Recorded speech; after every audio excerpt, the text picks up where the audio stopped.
Hello, everybody, and welcome back to another episode of the Up Supercast Game Club. My name is Brandon, and I am your host. And joining me today, I have Noah. Hello, can you hear me? I have Ills. Major hemorrhage. And I've got Saf. Cardiac arrest. Wow. All three of you guys. We all went for the same thing. This week, the Game Club, we played a little game called The Missing. J.J. Macfield in the Island of Memories. On multiple consoles. It's a multi-console release here. We got it released on Windows, PlayStation 4, Xbox One, and Nintendo Switch. Back on October 12th, 2018. So about a year old. So pretty fresh game here on the Game Club this time around. It was developed by White Owls Inc. and published by Arc System Works. Yeah. You may know the gentleman who was the head of White Owls Inc. It's a little guy named his name is, I'm gonna butcher the shit out of this probably, but Hidetaka Suhiro. I don't know how good I got at that, but he goes by the name of Swery. A lot easier to pronounce. And you may know him. He's made some weird games in the past, and this is not an exception. That's for sure. Nope. He's behind some of the games like Deadly Premonition, which you may know. It's getting a sequel on the Switch coming up pretty soon, and a re-release on the Switch actually. And, the game called D4, Dark Dreams Don't Die on Xbox One. It's a really weird fucking game. And there's another game coming out pretty soon called The Good Life. Kickstarter game, I think. Yeah, it is a Kickstarter game, yeah. So, he's worked on some stuff. He actually worked on Tomba 2, by the way. Yeah. He was a designer on that game. How strange. Yeah, What a strange man. Someday. He is a strange man. If you played any of his games, you will know that very well.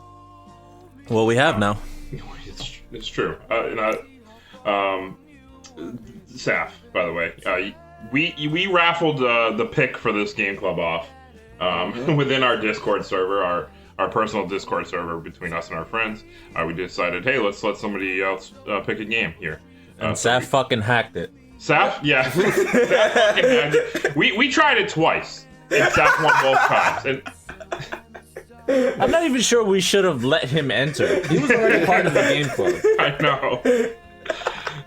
So, funny enough... Absolute horseshit. I think the other people should fucking riot. Maybe we'll have another chance soon, but we are going to do another pick eventually. Actually, coming up in the next round, we're going to do a Patreon pick. So if you are part of our Patreon, then you get to suggest a game, and we're going to do a vote and select one of those games. So you do get a chance. And Saf, no chance for you this time. Next time. Unless you give us money, Saf. Unless you give us money, or you come back for the game club full time again. Okay. Or we pick a game that you feel like playing or whatever you played before. Like, God, such lackadaisical rules for Saf. yeah, well, he was an OG member of the club. He can come and go as he pleases. Fuck him. He left us. Well, I had to leave left for us in the medical dark. conditions. You can't blame me for Yeah. that. well, welcome back anyway. I was in the hospital and I was still playing fucking games. Fuck you. Listen, he doesn't have the dedication that you have, else, okay? Apparently.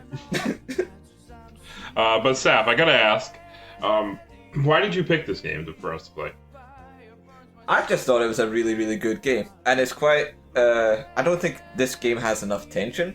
Like, it was reviewed well, but I don't think it has been talked about that much. Like, it's one of those games in the same vein as Limbo and, like, Inside, but it doesn't have the same reverence that those two games have, so I just want to pick it and just show it off, because I really, really like this game.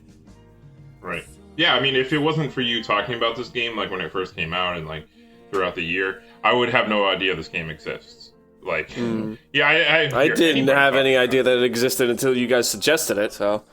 Yeah, I heard about it on I think it was like a charity stream for trans rights. So yeah, that's how I got Nice. heard about it. Heard it was good. Yeah. And was proved that it was good. Yeah. Right. Well, let's get into how good we thought it was.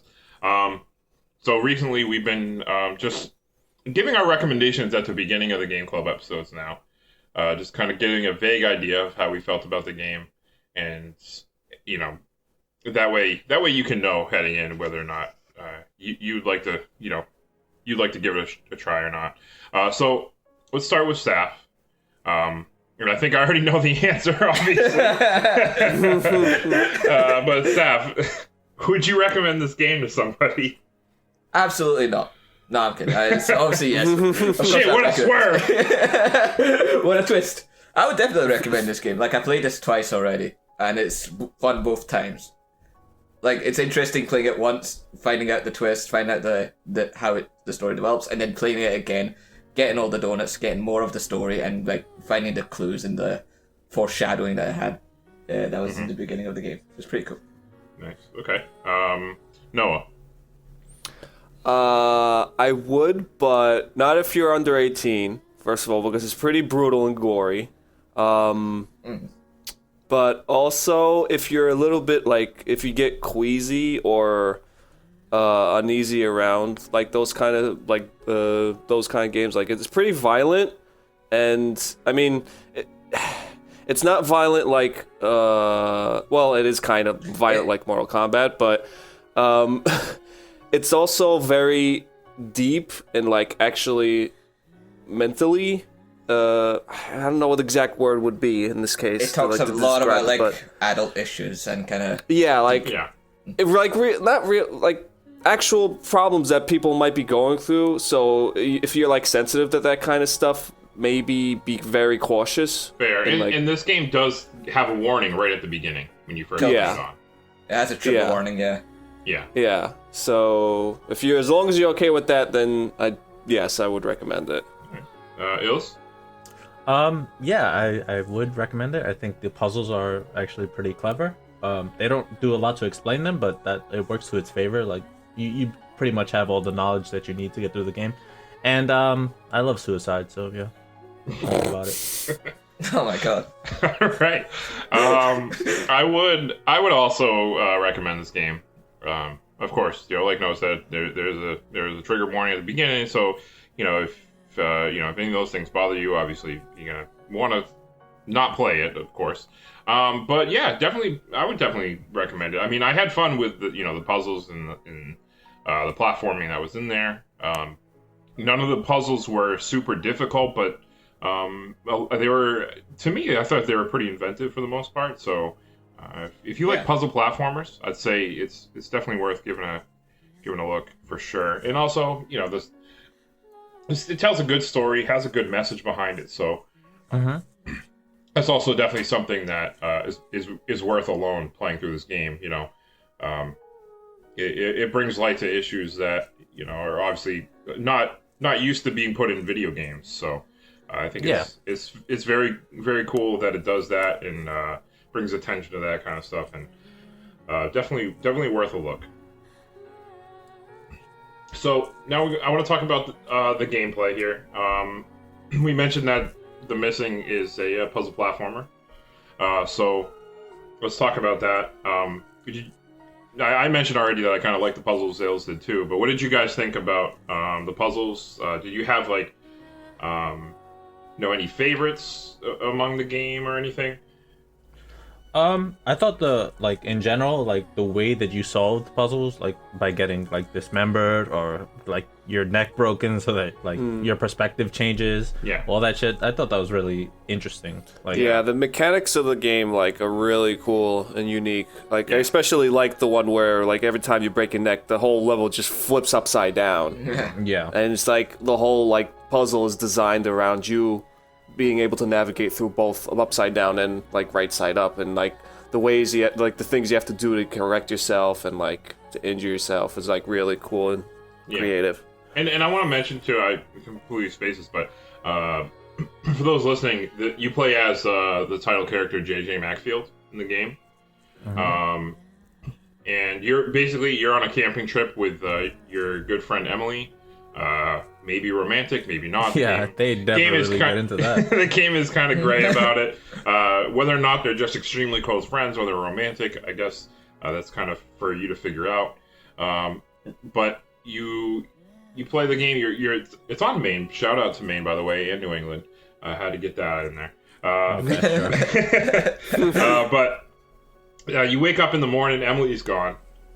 You set out to look for her, and that's basically how the game starts and how the game plays. Basically, you're looking for Emily on this insane island.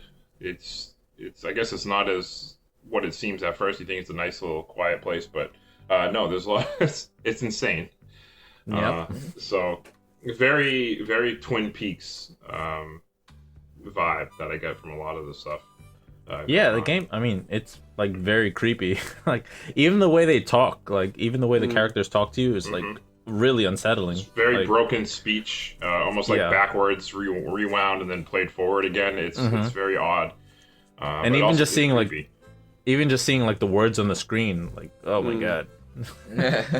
It's strangely unsettling to see like it all like shaking and vibrating and like all mismatched words. Yeah, a mixture of lowercase and uppercase. And, yeah. It does a good job of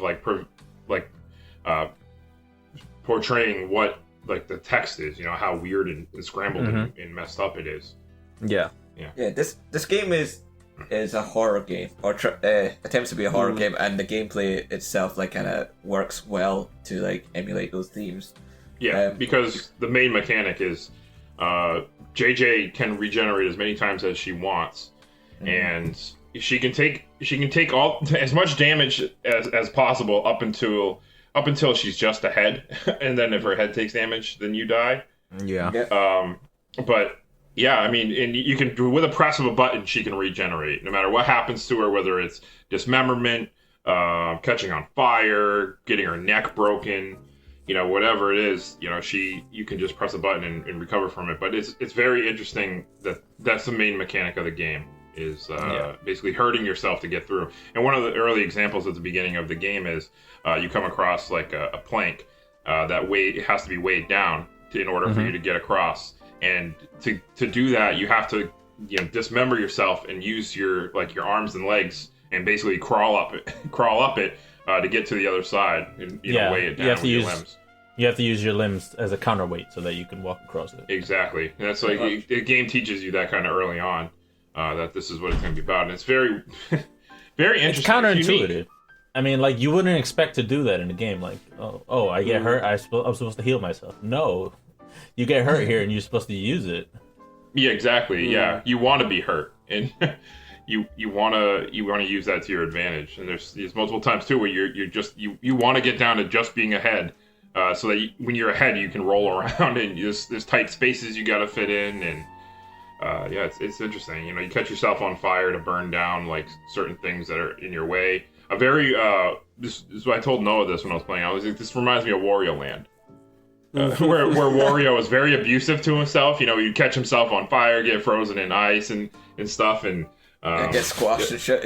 Yeah, exactly. Yeah, to fit through things. I'm like, this reminds me a lot of Wario Land. It's like a weird combination of Wario Land and Limbo, because like Limbo and Inside and stuff like that, it's like that because it's the animation is very fluid, and also it's very gory, and doesn't hold itself back. So yeah. And all the self-harm is obviously thematically tied to what's going on with JJ. I mean, that's a main part of the story. Mm-hmm. So the fact that you're hurting yourself to get through these puzzles and then ultimately healing yourself is like her like getting through her own issues. Yeah. Yeah, it's like symbolic. Yeah.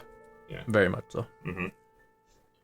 So I mentioned there's lots of puzzles throughout the game. I kind of want to know which ones you guys enjoyed the most. Or which ones you didn't like, if there was ones that you got stuck on or thought weren't good.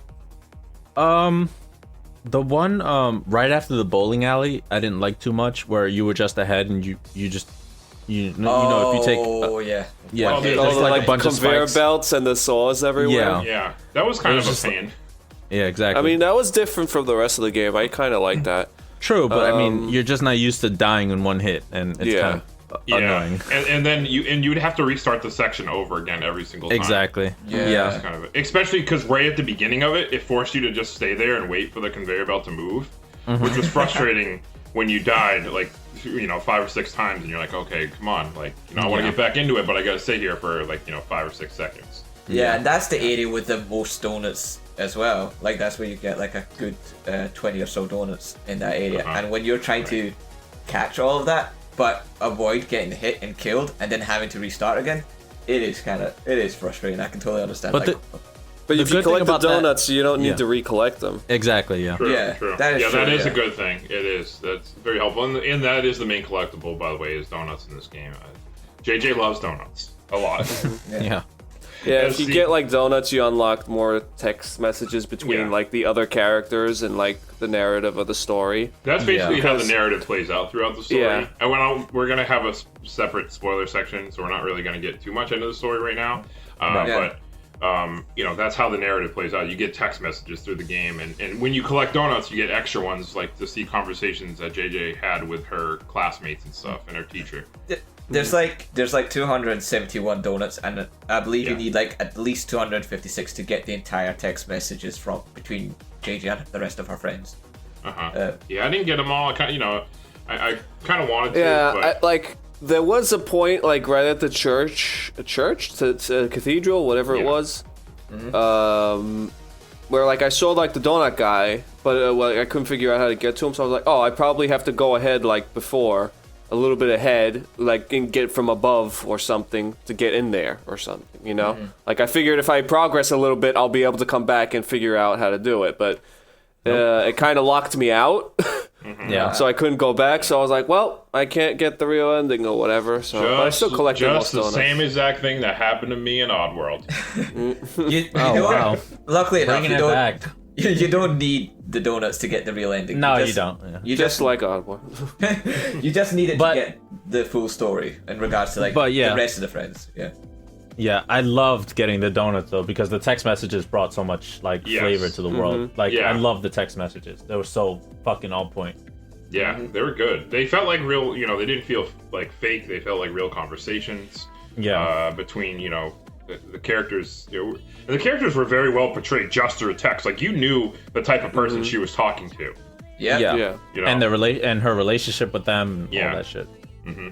And I'll also special shout out to all those custom emojis in those text messages. Were fucking great. They were awesome. Yeah, amazing. The who the fuck was one that I really liked. Yeah, And the shut the fuck up with a donut holding a gun was very good. yeah. That is surprisingly sinister for a donut. branding for a company wide branding. It's just shut the fuck up. It's great. Yeah. So, I mean, I felt compelled to try to get as many donuts as I could because I really like reading those messages. Yeah, same. Like, I wrote down in my notes that I never checked my phone so much in a game. I was just enjoying it so much. Yeah. Shout out to Professor Goodman. He's a good. Yeah, I was gonna say that. Fucking nerd. I love him. Yeah. Really into Star Wars. Yep. Talks about fucking dweeb. like calling out of work to go to like a fucking convention. Yeah, he's great. I think he dresses up as Boba Fett. Yeah, he Yep. does. Oh, for sure. Yeah, because Definitely does. JJ's like, what if somebody sees you while you're there and you call out because one of our classmates is going? And he's like, oh, they won't recognize me. I'll be Boba Fett. It's great. great. Yeah, I really enjoyed that. And which is nuts because, it's really cool that, they do that. And you don't even get to see these characters and it's just all through text and, you know them, Yeah. Yeah. It's really cool. I like that a lot. Yeah. And more you see- importantly, you see how JJ acts toward them. You know what I Yeah. mean? Like, this is Yeah. how she portrays herself in her normal life. Yeah. Not I mean, when, people seem to really look up to JJ. She seems to be very smart, and very very level-headed to her classmates and everybody. Everybody looks up to her. They think that she's like a model type of student in person. Yeah, and that ties into the narrative, like all the pressure that she has, and like everyone thinks she's fine, but she has like this outer life and this inner life that's Exactly, very yeah. very different. And just to add to it, like the way she interacts with these characters, you kind of see a reflection of what type of person she is. Like when she speaks to the punk rock girl, I can't remember what her name was. Abby. Abby. I think it was Abby, yeah. Like she admires her because she seems more free and she doesn't really care about what other people Yeah, kind of think. jealous of that. Yeah. Yeah, she's kind of envious and kind of in admiration of her. And you see it like through the other guy. God, I can't remember these names. The it's guy Patrick. Patrick, yeah, who's like a rich kid who just kind of like wants to do whatever the fuck he wants. He wants to be an actor and shit. Blows And his dad's money, makes YouTube videos. Yeah. And she's quite dismissive of that guy. And it's Well, kind he of sounds like an asshole. Yeah, he does. yeah. So it's like it's fun to see like her character being explored in this way as well. Yeah. And you have other text messages going on throughout the game, obviously with Emily, who's not missing, but in your mother. And those text messages are like mandatory. You get them no matter what while you play through the game. And those ones are like not on. Like I think all the text messages are like you're getting backstory. It's not happening in real time. They're telling you stuff. Telling it like I don't know if it's the last like month or week or whatever, but they're like playing all that out for you throughout the game. So it's not all like text coming in through real time. Right, exactly. Yeah. And like the text from Emily and your mother, they more associate with like the main story, what's actually happening. So yeah. you get those are the texts that you only really need to know. Yeah. But Yeah. the rest give you a good flavor. Yeah, So, definitely. We've kind of talked about it. Well, we kind of talked around it, but the sound design in this game is fucking awesome. Yeah, it is good. Well, The only mostly good. Yeah, the only complaint I would say is like for like the voice acting itself. Right. Everybody did a good job, but for some reason, JJ herself, like her voice acting was very bad. Like It's hit or miss. I wouldn't say it was always bad. It was Yeah. it was weird. well, yeah, it was like at moments where like you would think that she would be extremely shocked. She just sounded bored. And Yeah. like it just didn't like her tone wouldn't match like what's going on, what the situation is at the time. Right. Like Yeah. that happened quite frequently, and that threw me off a little bit. It's like that's the only part I have to say about like the voice acting as being not great. But in terms of like when you're fixing yourself up, the sounds that she screams that she has. Oh yeah, like does. the cracking Cracks and and stuff. Like, fucking Yeah. And when she gets hurt, it's just kind of horrifying, blood curdling sounds that she makes. It's just Yeah, you feel bad, and yeah. especially at the beginning when she, all this shit goes down, and she kind of breaks down, and she just starts crying. And it sounds real. It's emotional, You feel for her in that moment. Yeah, and it kind of happens like all at once. It's kind of shocking. Right. Yeah. yeah. And like the animations of like restoring her, like especially when she's like cracks her neck, then like the level flips upside down and everything. Like the animation of like how she restores herself, like cracking everything back in place and stuff, is really cool. But after you've seen it like 10 times, you kind of like you want to speed this up because you've seen it so many times, and Yeah. as cool as it is, it takes a little bit too long, especially when you have to go up down constantly. Yep. 1000% agree.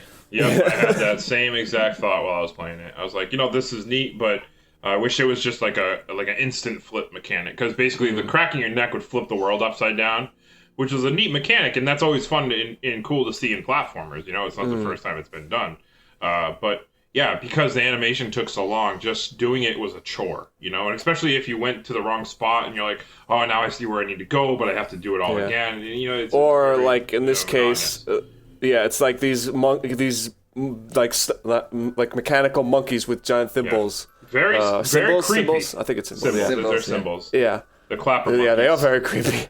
But yeah, so basically how they break your neck by like smashing your whole entire body and like shaking you and throwing you up. And that's how you get the reversed upside down stage. Yeah. Even that takes a while, the Yeah, that takes a animation, while. added And it's animation. it's like before you'd get smacked by a wrecking ball, and the same effect would happen. But faster. with these guys, it was much faster. But with these guys, like they throw you up, and then you try positioning yourself, forgetting that the monkey is waiting for you when you fall down. So you fix yourself, you fall down, the monkey instantly grabs you again, throws you right back up, and you're like, God damn it! Yeah. You have like a split second to like dodge him to get out of the way, otherwise he just throws you right back where you were. Yeah. But like you were asking about what our favorite puzzles were. I think all the reversal puzzles were my favorite. Yeah, I like them specific, as well. but those were my favorite. I think my favorite was my favorite section was at least right at the end of the game, so I don't really want to talk about it right now. Oh yeah. But I also You mean the cathedral? I mean the tower or whatever, clock The tower? clock tower? not the Oh, no. tower. Oh, okay. The I got you. regenerative, I got you. like the superpower part, Yeah. like the I don't running really part. Talk Yeah, about that until right at that. Yeah. I got you. The clock tower was pretty neat though. Very. I mean, couldn't help but think of Castlevania when I got there. Of course. You can't not think of Castlevania every time you hear the word clock tower. Yeah. yeah. But it was cool though to see different environments as you play through the game. Because there was there was like woods, a sawmill. There It was a felt like diner. some areas were like felt a little random. Like, why was she at a sawmill? Didn't they really? I don't know. It didn't really tie in with what was going on. Like, I get the clock tower because that's like the meetup place with her and Emily constantly. I get the town because that's where she You're lived. just going through it. Yeah. It's on the way there. Is Go through this the is this supposed to be representative of like where she lives? I just thought it was. I don't know. I never put it together. Really put it together. There were some things that are what man. I'll Yeah. get Why into was she at that the later. construction site? Yeah. Well, Yeah. I don't know. You just kind of go through there. I don't know. I didn't think about that too much. I was just like, oh, new environment, Yeah. I like, there was the diner and the bowling alley, like we mentioned. Yeah, bowling alley was a place that they went to. Like, that was part of the town. Yeah, so that made sense. The- Sawmill was just so fucking. I liked the diner specifically because there was like a random little arc you got of a character in there, Mhm. which is like this. Yeah. out of There's nowhere. like all these notes. The brothers. that- Yeah, the notes. Yeah, it was neat. I liked that. Kind of cool, and they gave you clues on like how to solve the puzzles, which was neat. Mm-hmm. I like personally enjoyed the train station. That was pretty Yeah, I thought the train was pretty interesting. I liked how you had to get hit by the train; that you could not outrun it. I thought that yeah. was cool. Like the first time I did it, I ended up dying because I didn't realize I had to get hit by it. You have to jump through it after you get hit by it, Yeah. which Yeah. was cool. Yeah, it's like the first, when the trains actually starts chasing you, I was like, oh shit, wait a minute, I'm getting hurt constantly in this game. There's no penalty, so I just stopped and it got hit. And I was like, oh, okay, yeah, I was supposed to do this. Yeah, some of the animations repeated themselves with so there was a kind of a looming boss in this game, like a big monster. Yeah. Yeah. And it was basically kind of like a bigger version of you, kind of like it looked humanoid, but very horrific looking. Very monster-like. Yeah, monster With type. a giant knife. Giant box cutter. Yeah, Yeah. Yeah. and that would constantly And she's come at made you out of at hands? different points. It Made out looked of like hands? Yeah. I don't know what it was, but it was creepy looking. That's for sure. And it would chase you. There was some chase sections in there, but there was always every chase section had the same scene in animation where With the door. the door. She would Yeah. shut the door, and then the door would get smashed in, and she would get grabbed, and then she would just lay on the floor and slowly back up, very very slowly. Get up very slowly and stare. And I was like, God, every time. I'm like, can you just go? Yeah, every time she You gets fucking the monster grabs your hand, you have to break through from it. Yeah. Yep. Yeah, I feel like, they definitely, they must have really loved that animation because they reused it a lot. I mean, it looked fine. It looked good, but Yeah. to see it repeated so many times, especially Yeah, it with, happens 4 or 5 times. Yeah, the first time I understood it, she'd be at disbelief. Holy crap, I can't believe this is happening. I'm in shock. It's kind of hard for me to move. But after the third or fourth time, it's it's going on. It's all right, come on, you should be running. You know by what's now. up. You know what's going on. Yeah, Flashbacks exactly. of fucking Samus with Ridley over here. Yeah. Yeah, exactly. You just shouldn't be scared anymore. Let's go. Keep moving. But yeah, I mean, I did. I did enjoy the chase sequences though outside. Yeah. They broke up the pace. Yeah, I thought they were good. Mm-hmm. Especially the one right before the cathedral. The clock tower. Like, the one right before the clock tower I thought was awesome. When you go over the rooftops? Yeah. Oh, yeah. Yeah. And then the one right at the end is great. Amazing. It's fantastic, yeah. Yeah. Yeah, that rooftop one was really cool. Yeah. Which also, I'm trying to remember what... Was there a scene like that in Limbo? I can't remember. I think there was, like a chase scene. With a spider? I don't... I've played games similar. so. I was getting vibes of I've done stuff like this before, you know, a big monster chasing me. One of them was one of the games that kind of reminded me of was I don't know if you ever played this. It's like Max and the Curse of the Brotherhood. Nope. You play as this little kid who has like the power of like a giant marker, and you draw stuff to to use as platforms as you play through it. It was the original was on the Wii, but it got a sequel and got ported and stuff. But it was very cool. It was very much like that. Oh, there was lots of chase scenes in the game, and they kind of flowed like you had to do them in a specific way, and that's what it reminded me of, which is really cool. Right. Oh, that's cool. Yeah. So I want to take notice of like a couple things. I don't know if this happened to anybody else, but when I was playing it, some of the puzzles seemed like there was a physics. The game has its own like physics engine. Yeah. I guess. And some of the things had like you had to use physics, and like some of them were a little glitchy for me at some points, just randomly. Like, Are we talking about the firewood? Well, one of them was the firewood, which was ridiculous. There's the part with the train where you have to throw the like wood in there to get the train started. Yeah. Did a couple of them just not go in? Yeah, they wouldn't go in; they'd get stuck, and they started like piling up. I was like, "What the hell?" And it was annoying because you had to do it like fast, or the fire would start going out. Yeah. So I threw down all the ones I needed, and then they would start getting stuck, and I was like, "Come on." Yeah, I had that exact same problem. It's like, you're right there, just burn it up. Why are you stuck? Yeah. I'm glad it wasn't just me then. That didn't happen to me, but yeah. That didn't happen to me. There was a checkpoint too at the diner where you had to like get the power restored to the diner, and you had to throw like an electrical outlet and a puddle on each end. There's like a current. And I threw the thing, and it got stuck in the ground. Oh, no, right. And it wasn't in the puddle, and I couldn't pick it back up. It just got stuck, like, right before the puddle, and it, like, went through the ground, and the game wouldn't let me pick it back up, so I had to, like, restart the checkpoint. Wow. I just walked into the water, holding the plug. You were the current. Yeah. Oh, great.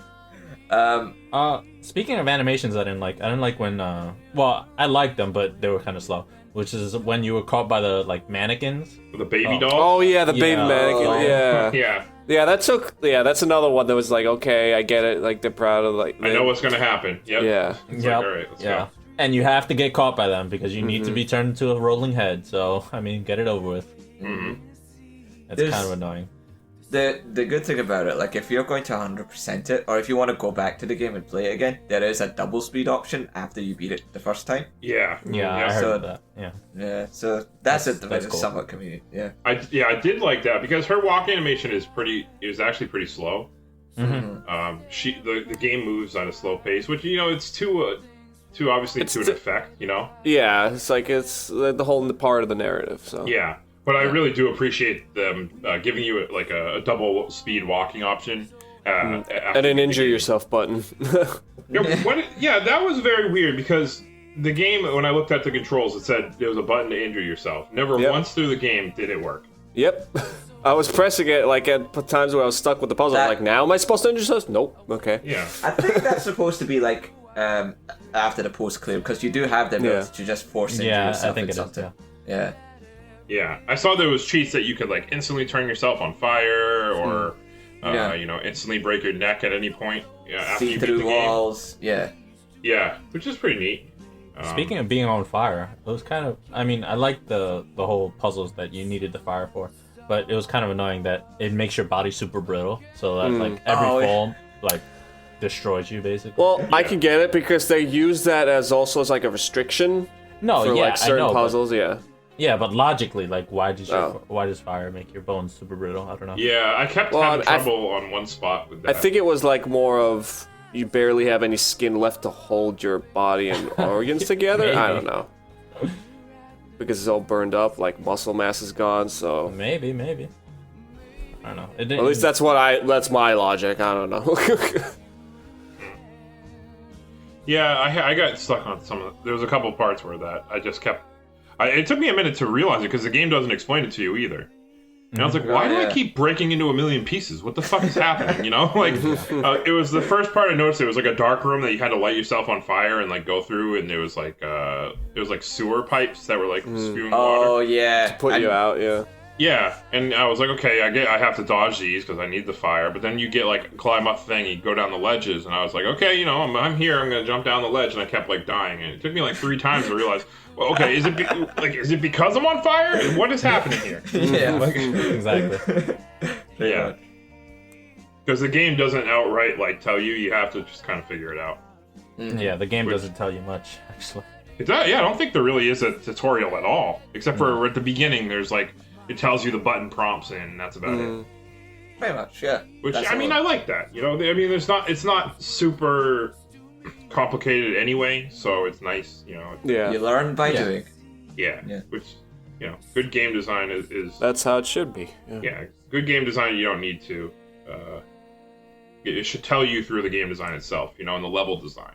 Yeah, I mean, sometimes they should tell you things like in fucking Metal Wolf Chaos, but you know. Sometimes it depends on a 2D platformer. A 2D platformer should be through level design, in my opinion. You know. Yeah. And teaching you how to do it. I mean, obviously, Super Mario Brothers does an incredible job at that. And you know, this game does a good job too. I like that. They're just like, okay, you know, press A to jump. You know, X to I don't even think X was used. Y to regenerate. Oh no, X was okay. Actually, X was a button, and actually one that was kind of annoying because you have like a Mario button, like how Luigi's Mansion has you know him calling for Mario. This game you can call for Emily. You'd be like, Emily, where are you? You know, and you just constantly hit it. But also, it's the same button you use to like pick things up and interact with things. So there's times where you're trying to do it, you'll be like pressing it, but you're like Emily. There we go. Emily. Yeah.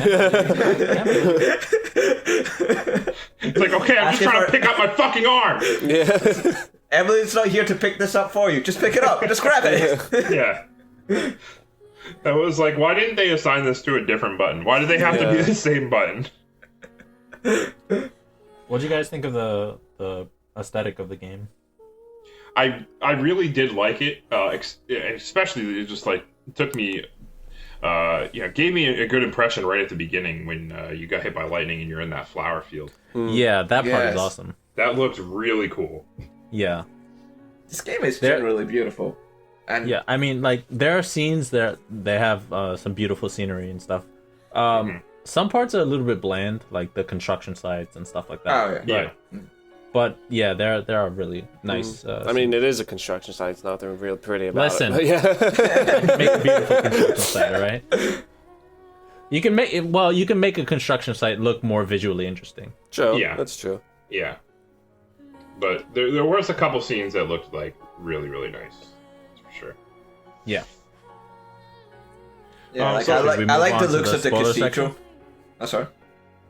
I was asking, should we move on to the spoiler section? That's literally what I was just going to suggest. So, Saf, what were you going to say, though, if you want to just finish your... No, I was just going to say, I just really, really like the look of the design of the cathedral section. Like, that one looked really cool. And that's I like the owls. The owls were neat. Those fucking birds. Why are they so bloodthirsty? I don't get it. Badass owls. I don't know, but I like it. Motherfuckers.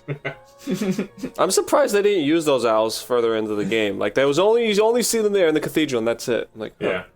You get to see the fucking baby spiders every fucking where, and the monkeys with the symbols, but... Yeah, I don't know. So, yeah, we're going to move into spoiler talk here, spoiler territory. And I will say, this game, best played without any spoilers. So, I heavily suggest, if you are interested in playing this game at all, and you have not, please skip ahead to the timestamp that I'm going to be putting in the description below, because we're entering the spoiler space. So. Please, with the most high suggestion, I think that I can do not listen to spoilers unless you played this game before. So Yeah. Please skip ahead. So with that being said, though, spoilers. I do want to mention my favorite part of the game was right at the end, though, when Emily was basically having her moment of clarity and she got instant regeneration powers. She was not having any of it. Not Emily, You mean JJ. JJ. Or JJ, yeah, sorry, Yeah. JJ. And, well, the game decided to fucking switch Emily and JJ right at the end, like, for no goddamn reason, which made no fucking sense at all. I didn't understand that either. Well, I mean, you're still controlling JJ at the end. It's just No, I know, Yeah. but, like, through the text messages, all of a sudden it's like Emily was talking about Jade, like, it made no sense. Oh no, yeah. I think like, she a was lot just. of what. Yeah. Yeah. In the gameplay, like Emily is a stand-in for JJ's feelings. Basically, that's not the real Emily.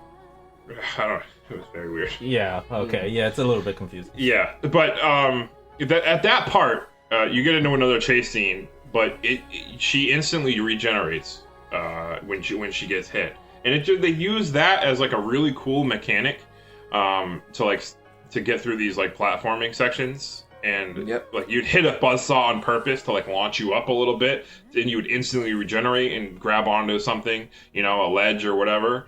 And I really liked how they used it. It made you feel really cool, kind of badass at the same time, and it flowed really nice. Yeah. And thematically, it's about her like learning to accept herself. So her getting hurt and putting herself back together faster. Yeah. It's her like trying to battle her demons. Yeah, and being like, I'm not gonna let this hurt me anymore.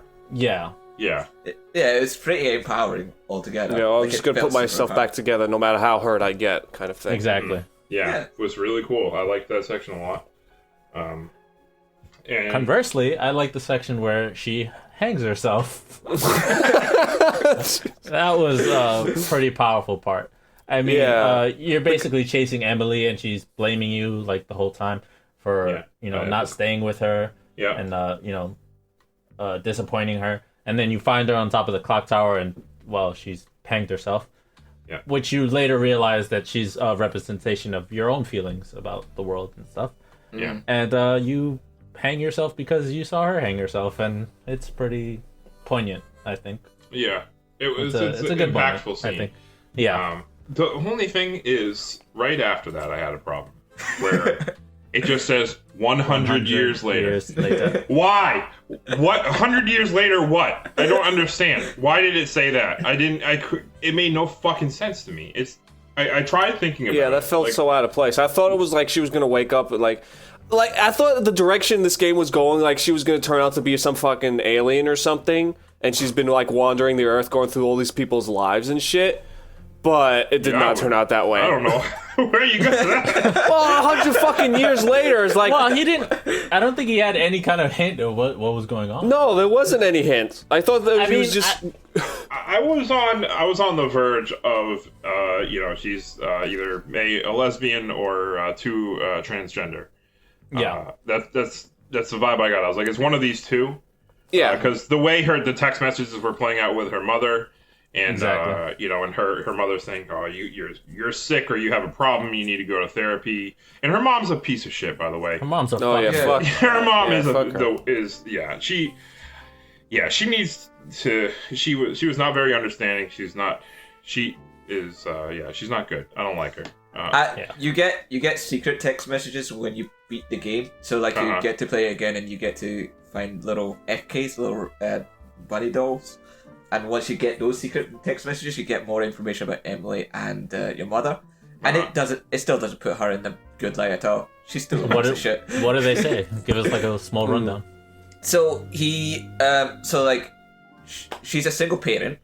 Her husband died, and Yeah, the we way got the way she kind of treats it is like, oh well, he just gave up. He was just boring, and she just died and just gave up. So it's like there's no what a point bitch. whatsoever. What a bitch. Anyway, go on. Damn. And even talking about her husband, like the way she fell in love with her. It's just like, well, I just felt like he was super passionate. I just didn't really care. I just dated him because by accident, and it seems to be okay. And it was just, there's no love from her whatsoever towards like her husband at all. She seemed kind of like distant and shallow, and she seemed more interested in her own self-worth and her own reputation than it does her family or the people that she's close to. It's a bit fucked up. Yeah, very fucked up. Yeah.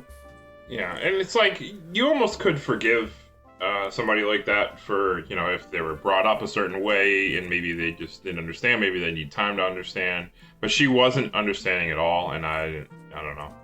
I mean, it's clear that JJ just wanted, like, to please her, you know, just kind of, like, wanted to keep her, you know, fine with everything, but she wasn't having it. No, but I feel it was that because she was struggling, JJ was struggling with her own things, so she was trying to find some, like, comfort, and the mother obviously was, like, she was trying to, like, in quotation marks, fix her, but more of because it would make her look bad rather than actually wanting to help her, but JJ probably took it as she wanted to help her because she convinced her that there's something wrong with her when there really wasn't. Well, I don't think she convinced her. She just, like, wouldn't accept her. It just became clear, like, more and more clear that she wouldn't accept it because she was asking, like, she was, like, going around to, like, a priest or something, or, like, a therapist. Yeah, therapist, Yeah. No, that's what I mean. It's wanted like to she go wouldn't with accept her, but from JJ's point of view, I think she was, like, at that point when she was, like, being harder on herself and, like, trying to find, like, clarity and, like, trying to figure things out, basically.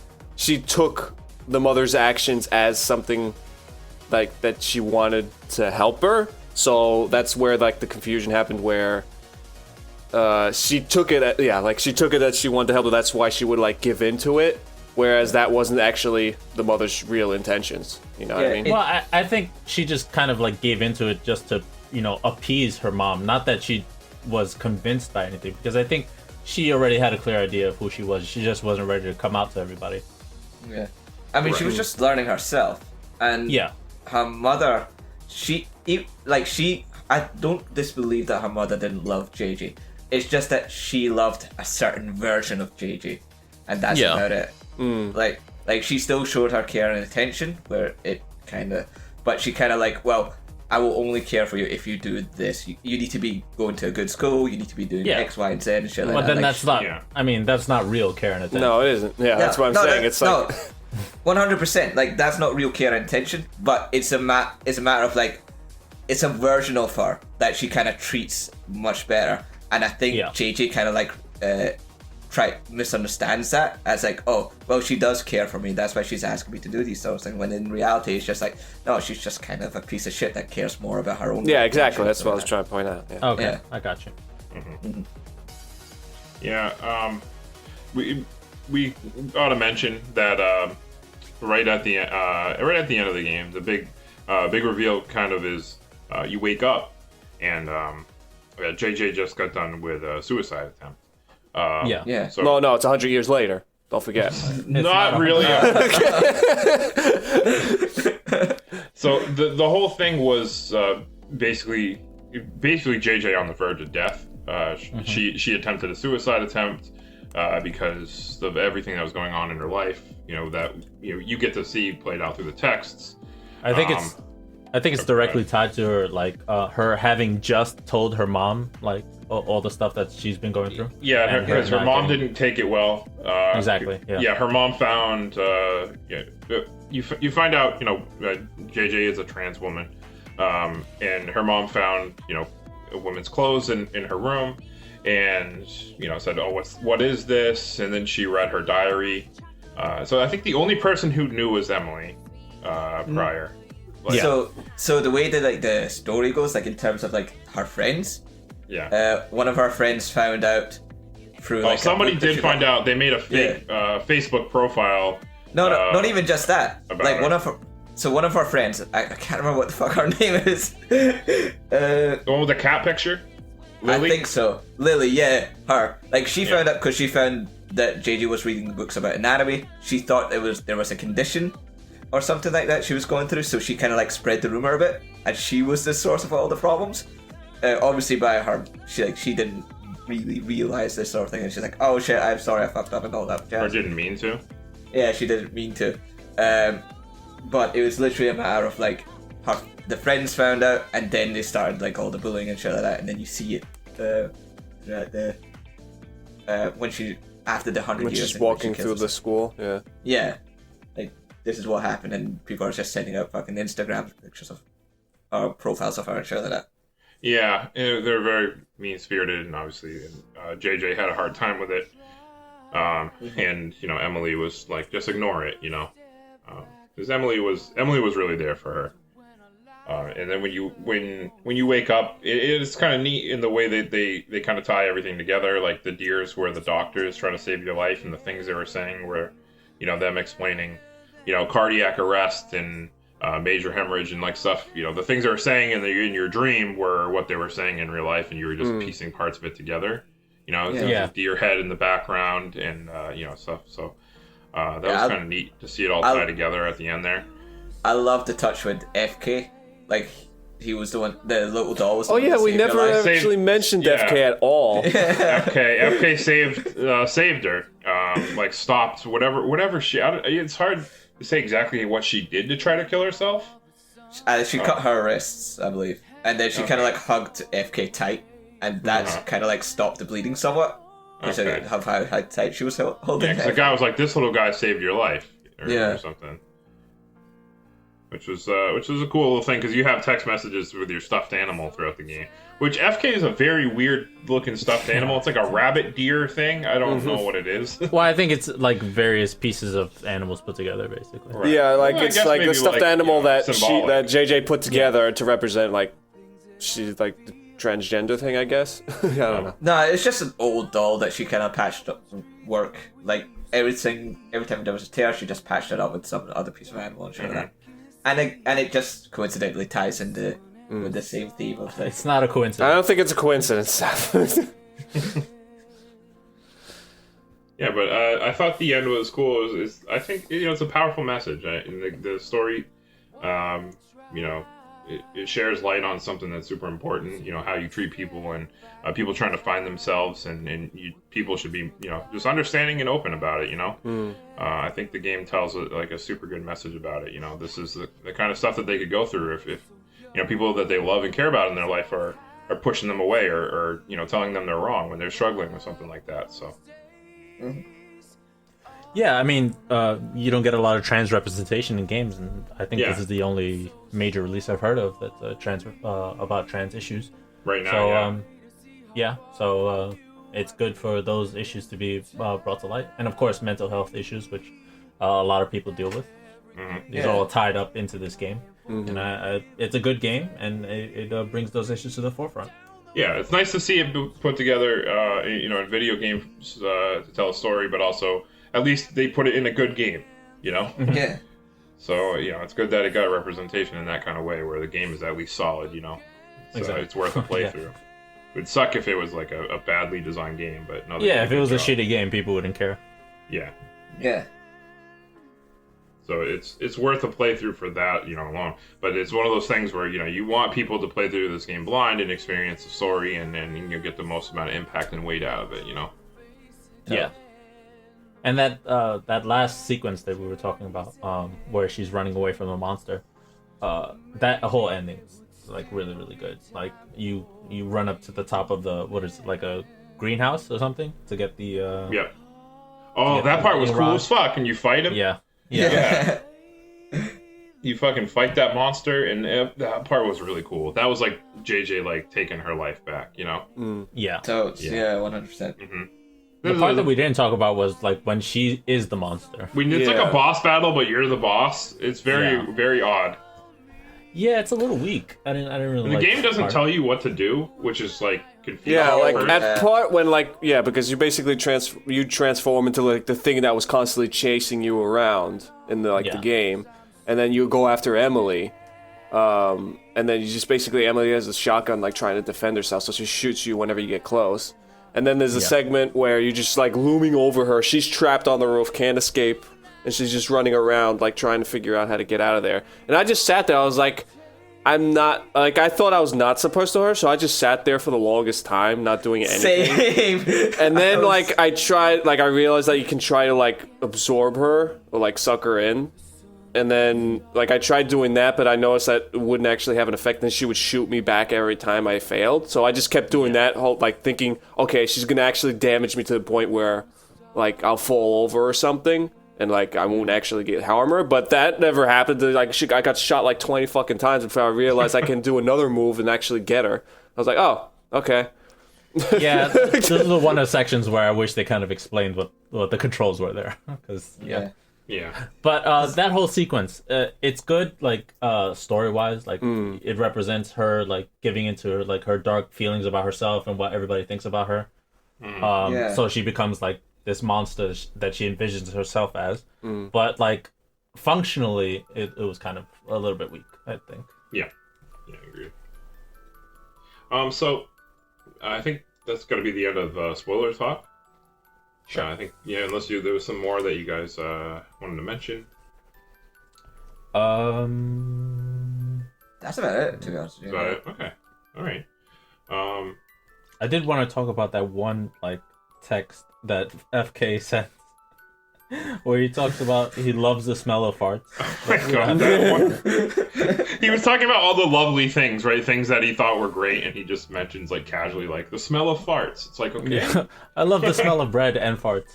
yeah. Thanks. FK's a weird little dude.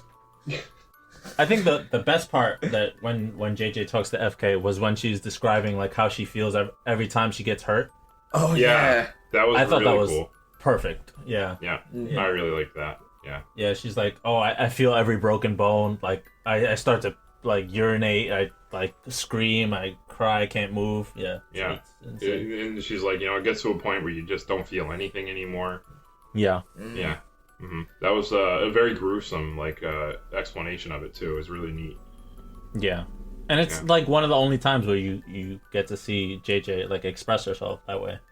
Yeah, she kind of was like really fed up at that point, which was really cool. Just Which to is see. good. Basically, 'cause- all the FK would like message her occasionally in the game to like see what she's doing, or like basically trying to comfort her, like as a teddy bear would be to somebody, and like she would just like let out everything, like all her problems. She would always be mad at him and things like that, which people often do with like teddy bears and things, because it's like they feel Which like they let out their feelings and their like energy, all the negativity. Which also makes sense because she's like, why are you talking to me? You're not real. Yeah, exactly. Yeah. So she's like lashing out the teddy bear. Yeah. She was like, you used it as an outlet for everything. Fuck, there was something else I wanted to say. Oh, wait, yeah. The last thing I fucking hated at the end that she did not confront her mom. Yeah. Oh yeah, she's just Oh, like, my God. oh thanks mom, yeah I'm okay, I love you on the phone. I'm like, like, yeah no. right, what the fuck? She was like part of the fucking reason why that happened. She's the whole reason, basically. Yeah. It's, I mean, Well, it was the school kids that's- too, and everybody bullying her. But yeah, I mean, that's kind of the reality of it. Where it's like, No, yeah, I get it. Yeah. Go ahead, Saf, sorry. yeah, no, no, because like that's the kind of reality. Because like she still doesn't really fully understand like her mom's wrong. Like she still thinks that her mom kind of cares about her in some twisted way. yeah. So it's not a matter of like she's gonna sit up and she's like, no. I think that's something that would come in time. Like yeah, I mean she just went through a lot, obviously.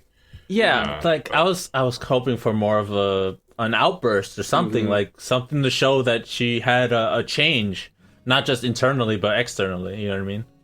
yeah, Yeah, I see. but it kind of makes me think, it's like, is she just gonna go back to the way things were and just ignore everybody, or is she gonna actually like make a stand and I think be no, I her, think actually be herself?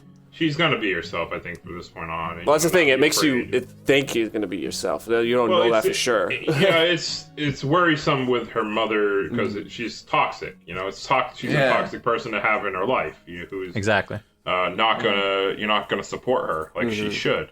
So it's it's one of those things where you wish there was at least either a change with JJ's attitude towards her, or a change with the mother and more acceptance with JJ and who she is. You know? That did not show any signs of that happening. It didn't, which is, you kind of wish you got that kind of clarity at the end, which I get. I can agree with that.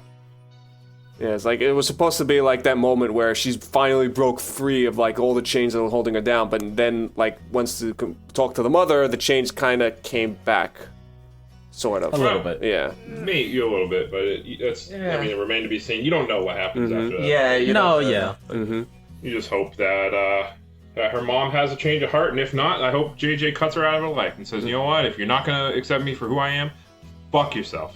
Pretty much, yeah. Yeah. That's the hope. Yeah. All right. Well, with all that being said, I think it's time to put the missing JJ Macfield in the Island of Memories on the list. The list. Also, that I forgot to mention that title is very long and like confusing. Super long title. Not the best title. I can see why people would overlook it. And follow along in the pastebin below. Definitely follow along in the pastebin below. You'll see the list in its entirety. And every week on the Jump Up Supercast Game Club, we add whatever game we played to this ever-growing list. It's never going to end. It's going to go on for longer than we're alive, I promise you. Until every game ever made is on this list. So follow along, like I said, in the pastebin because you want to see this list and see what the hell we're talking about. So, Saf, you picked this game, and it's of course your responsibility in picking the game to look at the list and be like, this is where I'm feeling, this is where it's gonna go. What do you think right now? I want to put it in somewhere around Sonic Mania, that general area. Sonic Mania 34. Pretty high mark. That's a pretty high mark, yeah. Sonic Mania is 34 on the list right now. Extremely solid game, Sonic Mania. I personally, I don't know if I would go that high. Yeah, I was looking around 50 to 40s. Yeah, I think around the 50s. Yeah, above Star Fox. Let's see, where's 57. Star Fox is 57. That's pretty solid. That's a pretty solid spot. I just okay. That's a bit low to me. Cause like this game does a lot to kind of like tie everything to its main theme. Like it does a lot in regards to like the horror elements in terms of like the body dysmorphia. Like everything about this game just ties into like this one sort of idea that they kind of tried to present and continue to present throughout this whole story. And some of the gameplay was slow, I can admit to that, in a lot of areas. But it still made for a solid horror game, and it still made for a good story as well, a good narration. I feel still like 57 might be too low for this game. Well, 50s are like solid games all around it. I don't see why that would be low. It's not that we're discounting the game, is that there's a lot of fucking good games around it. Yeah, there's a lot of games in general on this list. And while the obviously the message that it tells, how it ties everything together, and basically that kind of stuff in the solid, for the most part, pretty solid gameplay too. But there's times where the game is a little slow in terms of movement speed and just kind of the storytelling kind of drags. There's parts where you just kind of find yourself holding right for like a good fucking solid 10 minutes. So I know it's telling a story, but it's like sometimes it is a little slow. Some of the animations do tend to go on for a little bit too long. It's not as fluid as it could be.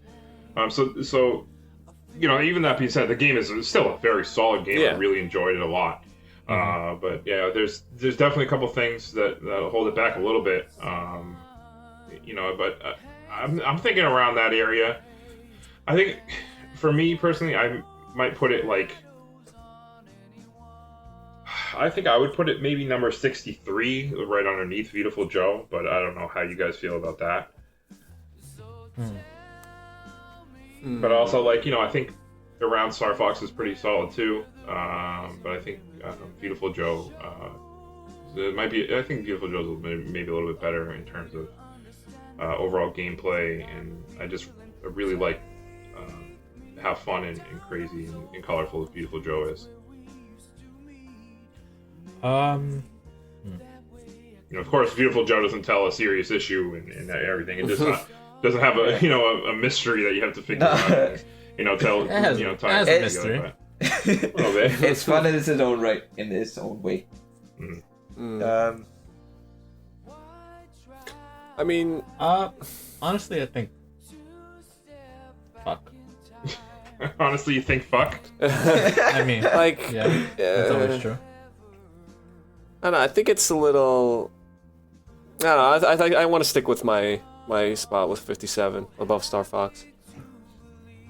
But like Ghost Trick as well. Yeah, but like, as much as I love Ghost Trick, like I'd personally prefer Ghost Trick, but the like the Saf pointed out, like the message, like the game tries to portray, I think like just gives it the slight edge in this situation. I think, fuck. Yeah, I think I would put it either right above Star Fox or right above Terranigma. So basically the same spot. But basically the same spot. I mean, I'm willing to make the huge jump down to from my spot. Be then. brave. Take the leap of faith.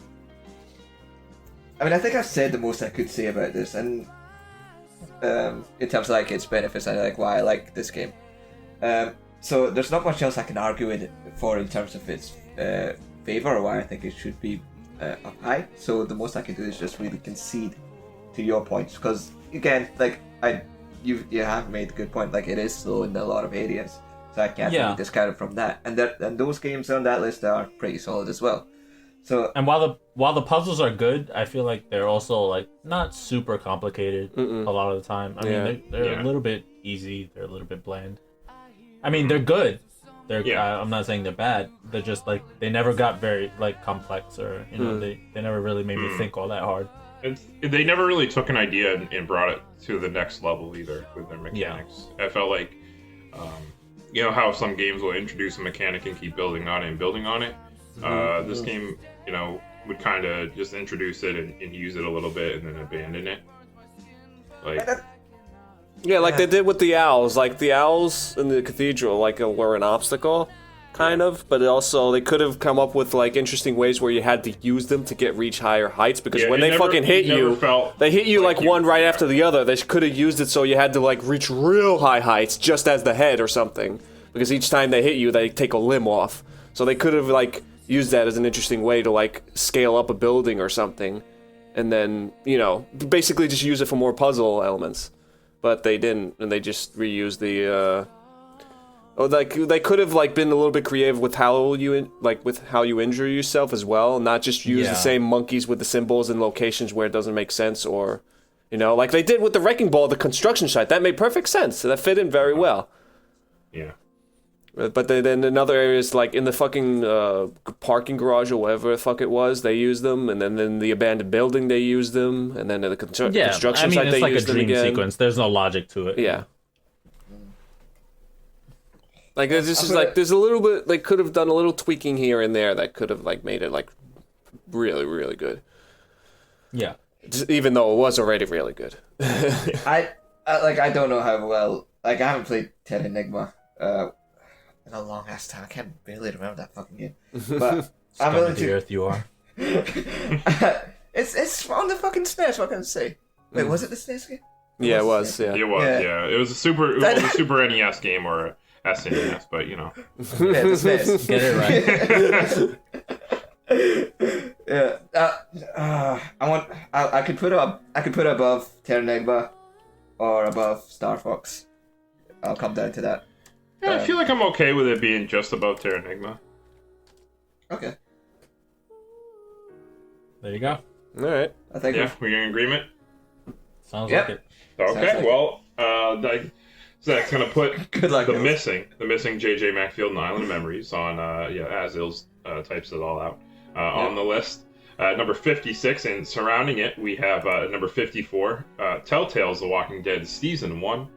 That game will make you cry. Number 55, Fire Emblem Awakening. That game will also make you cry. Number 56, the missing JJ Macfield, The Island of Memories. Game might make you cry too, depending on what you went through in your life. Why is Fire Emblem gonna make you cry? I'm going with a thing. It's gonna make you. Number 50. It's gonna make you cry because there's missing feet and they're painful. Oh god. It's gonna make you cry. It's It's gonna make you cry because you're gonna see Lucina and you're gonna be like, "That's the most beautiful woman I've ever seen, and I'll never see another woman as beautiful in my life." And then you play Fire Emblem 7. And then number 57, Terra Enigma. That game will definitely make you cry. And number 58, Star Fox 64, the most tear-jerking game you will ever play in your entire life. Promise.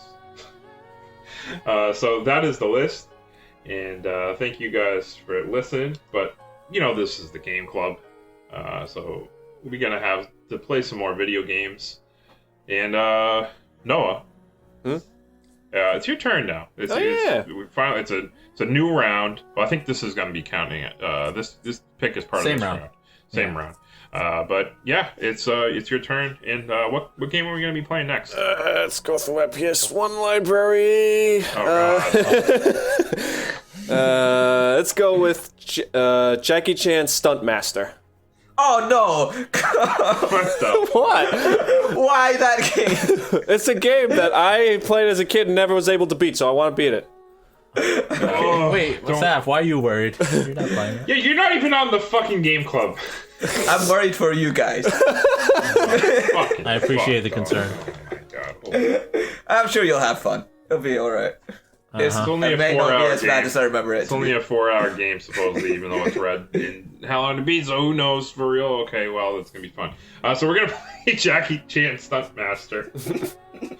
Not the only Jackie Chan game ever made, by the way. There's also apparently Jackie Chan's Action Kung Fu on the NES and Jackie Chan Adventures Legend of the Dark Hand. Which, Jackie Chan Adventures, dope-ass show if you've never seen that show. I loved that show when I was a kid. Yeah, that show was Yeah, I awesome. love Jackie Chan. That's why, I grew up like my brother had a shit ton of Jackie Chan movies, so he's like one of my favorite action stars. He's a great guy. Rush Hour, one of my favorite movies ever. Yeah. Just to clarify real quick, it is what I'm thinking of. Like, you're a blocky Jackie Chan, you're jumping over cars. I mean, it's and doing platformers PS1 and shit. graphics, so yeah. Yeah, it's like you're jumping on cars and you're doing platforming. Yeah. and stunts. Okay. Okay. Yeah, it's God. You're a Don't spoil Stuntmaster. it for me, Saf. Yeah, come on. We haven't even played the game yet. Wait till the next game club. You're not going to be here, Seth. I mean, unless you want to be. Nope, I'm good. Okay, all right. Well, then shut the fuck up. There you go. But hey, if you guys enjoyed the Jump Up Supercast Game Club, make sure you check us out on your favorite podcast listening service of your choice. Either SoundCloud, iTunes, YouTube, and more. Where new episodes of the Game Club will go up every other Thursday, as well as normal Jump Up Supercast episodes where we talk about video game news will be up every single Monday. Give us a follow, a like, or a share. Feel free to let us know what you thought about the missing JJ Macfield and the Island of Memories in the comments below. Whether you played it or not, whether you want to play it, let us know. We'll talk to you. We love talking about video games, clearly. You can also follow us on Twitter, Facebook, and Instagram to stay up to date with everything Jump Up Supercast related. Even follow us and catch us streaming from time to time on twitch.tv/JumpUpSupercast, where by the time we post this, we would have just done Rankomania. We're going to move some games around on the list. And that's always a fun Ranker time. series. Ranker series. Yeah, what did I call it? Rankomania? Ranker series. Sorry, I don't know what time of year it is. No, my bad. Thank you for correcting me. And as always, I want to thank Ilse. I want to thank Noah. And I want to thank our special guest, Saf, for picking this game for us to play. We appreciate it. And I want to thank everybody that listened, even more importantly. And go out there, play some video games, and be nice.